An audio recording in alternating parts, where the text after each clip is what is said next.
हे पहा, आम्ही सातारमधून इथं वरखडवाडी येथे आलोय।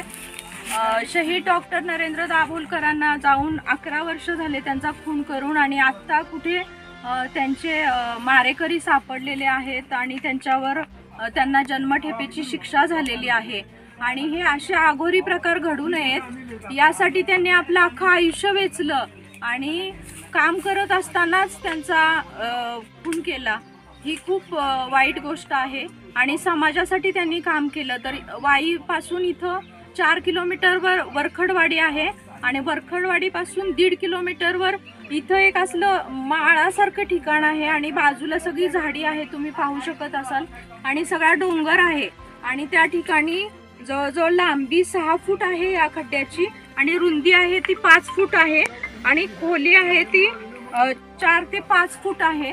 तर इथले गावकरी सांगतात की हे खूप दिवसापासून इथं चाललंय आणि बाहेरच्या नंबरच्या गाड्या या गावामध्ये येतात आणि रात्रीच्या पण येतात या ठिकाणी गाड्या, आणि लोकांच्या जर लक्षात आलं तर ते लगेच लाईट बंद करतात असंही त्यांचं म्हणणं आहे।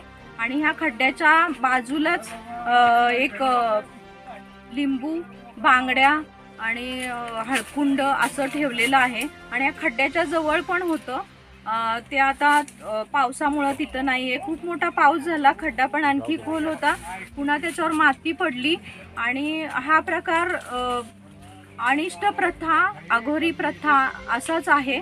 आणि गावामध्ये किंवा लोकांच्या मध्ये, समाजामध्ये दहशत निर्माण व्हावी किंवा यापूर्वी सुद्धा मागच्या वर्षी महाराष्ट्र अंधश्रद्धा निर्मूलन समितीनं एक नरबळीचा प्रकार घडणार होता, त्याच्यावर आवाज उठवला आणि तसाच काही हा प्रकार आहे का अशी शंका येते। तर पोलीस प्रशासनानं याकडे लक्ष घालून जादूटोणा विरोधी कायद्याअंतर्गत अज्ञाताविरुद्ध गुन्हा नोंद करावा अशी आमची महाराष्ट्र अंधश्रद्धा निर्मूलन समितीकडून मागणी आहे।